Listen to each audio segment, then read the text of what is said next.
ಅಂದ್ರಲ್ಲಿ ಮಾತ್ರ ಅಲ್ಲ, ಕೋಲಾರದಲ್ಲೂ ಕೂಡ ಇಂಥದ್ದೇ ನೀಚ ಕೃತ್ಯ. ಕಲಿಯೋ ಮಕ್ಕಳ ಕೈಯಲ್ಲಿ ಮಲದ ಗುಂಡಿಯನ್ನ ಸ್ವಚ್ಛಗೊಳಿಸಿದ್ರು ರಿಪಬ್ಲಿಕ್ ಕನ್ನಡ. ಬಿಡದೆ ಆ ಸುದ್ದಿಯನ್ನ ಪ್ರಸಾರ ಮಾಡಿತ್ತು. ಅಮಾನತಲ್ಲ, ಬಂಧನಕ್ಕೂ ಕೂಡ ಒಳಗಾಗಿದ್ರು ಅಲ್ಲಿನ ಸಿಬ್ಬಂದಿ. ಇದೀಗ ರಿಪಬ್ಲಿಕ್ ಕನ್ನಡದ ನಿರಂತರ ವರದಿಗೆ ಮತ್ತೊಂದು ಇಂಪ್ಯಾಕ್ಟ್. ಕೋಲಾರ ಮೊರಾರ್ಜಿ ದೇಸಾಯಿ ವಸತಿ ಶಾಲೆಯಲ್ಲಿ ಸಿಸಿಟಿವಿಯನ್ನ ಅಳವಡಿಸಲಾಗಿದೆ.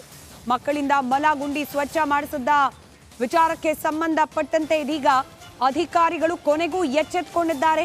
ರಿಪಬ್ಲಿಕ್ ಕನ್ನಡದ ಸತತ ವರದಿ ನಂತರ ಅಧಿಕಾರಿಗಳು ಎಚ್ಚೆತ್ತುಕೊಂಡಿದ್ದು ಈ ಕ್ರಮಕ್ಕೆ ಮುಂದಾಗಿದ್ದಾರೆ. ವಸತಿ ಶಾಲೆಯಲ್ಲಿ ಸಿಸಿಟಿವಿ ಮತ್ತು ಯುಪಿಎಸ್ ಅಳವಡಿಕೆ ಮಾಡಿದ್ದಾರೆ.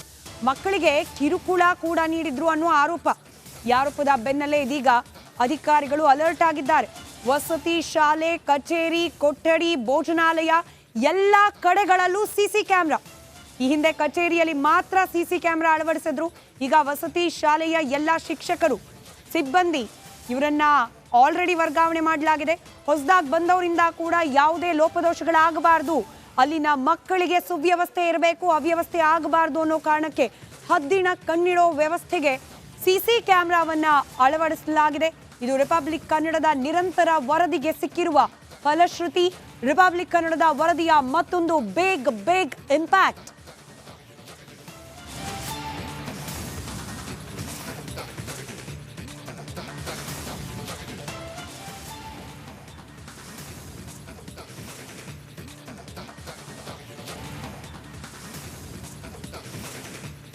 ವಿವಿಧ ಇಲಾಖೆಯ ಅಧಿಕಾರಿಗಳು ಕೂಡ ಭೇಟಿ ನೀಡಿ ಪರಿಶೀಲನೆಯನ್ನ ನಡೆಸಿದ್ರು. ಅಲ್ಲಿನ ವಸ್ತುಸ್ಥಿತಿ ಯಾವ ರೀತಿ ಇದೆ ಅನ್ನೋದನ್ನ ಅವಲೋಕಿಸಿದ್ರು. ಅವಲೋಕನ ಅಲ್ಲ, ಕೇವಲ ಹೋಗೋದು, ವಿಸಿಟ್ ಮಾಡೋದು, ಅಲ್ಲಿ ಏನಿದೆ ಏನಿಲ್ಲ ಗಮನಿಸಿ ವಾಪಸ್ ಬರೋದಲ್ಲ.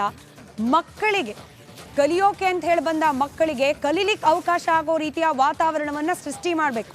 ಆ ನಿಟ್ಟಿನಲ್ಲಿ ಕೆಲಸ ಮಾಡಬೇಕು. ಇದು ರಿಪಬ್ಲಿಕ್ ಕನ್ನಡದ ಕಳಕಳಿ. ಕೇವಲ ನಾವು ಇದ್ದೀವಿ, ನಮ್ದು ಒಂದು ಇಲಾಖೆ ಇದೆ, ಮಕ್ಕಳ ಬಗ್ಗೆ ಕಾಳಜಿ ಇದೆ, ನಾವು ಹೋಗ್ತೀವಿ, ಸರ್ವೆ ಮಾಡ್ತೀವಿ, ಮತ್ತೊಂದು ಮಾಡ್ತೀವಿ, ವಾಪಸ್ ಬರ್ತೀವಿ, ಇದಲ್ಲ.